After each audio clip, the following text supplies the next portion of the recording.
Bonjour à toutes et à tous, ma team Kiefer, j'espère que vous allez bien. Aujourd'hui pour cette nouvelle vidéo, on se retrouve pour l'étape 15 du Tour de France 2022. Et donc une chute qui est survenue au kilomètre 64 km avant l'arrivée, avec notamment Wout van Aert de pris dans cette chute, Stefan Kruijswijk qu'on voit ici en bas de la route, Jakob Fuglsang pour la Israel Startup Nation. Et du côté de la DSM, c'est pas Romain Bardet, mais c'est Martin Teusvel qui ressemble un peu au gabarit de Romain Bardet. Je crois qu'il est un peu plus grand quand même, mais c'est vrai qu'au niveau gabarit, les deux coureurs sont très fins. On aurait pu croire que c'était Romain, mais c'est Martin Teusvelt. Stefan Kruijswijk qui se tient à l'épaule droite au milieu de la route. Là, on sent quand on voit ces images-là qu'il ne va certainement pas se relever, le coureur de la Jumbo-Visma, dépassé in extremis par les voitures, parce qu'il est quand même au milieu de la route. Stefan Kruijswijk, ça peut être un coup dur pour l'équipe Jumbo-Visma, sachant que Primož Roglič était non partant au début de cette étape, parce qu'il souffrait du dos. Si Stefan Kruijswijk abandonne pour clavicule, ça fait beaucoup de monde en moins pour l'équipe Jumbo, et notamment le maillot jaune Jonas Vingegaard.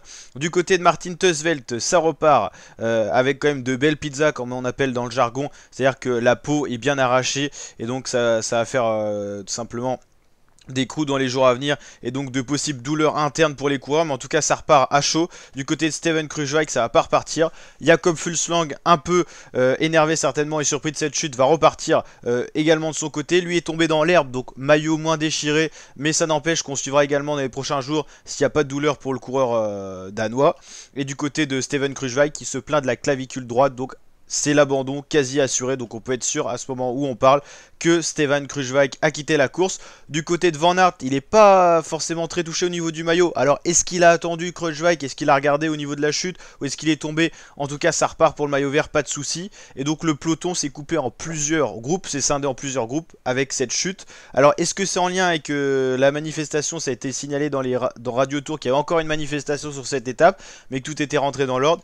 Donc en tout cas, chute survenue dans le peloton à 60 km de l'arrivée, et tout est en train de rentrer dans l'ordre à ce moment-là où on fait la vidéo.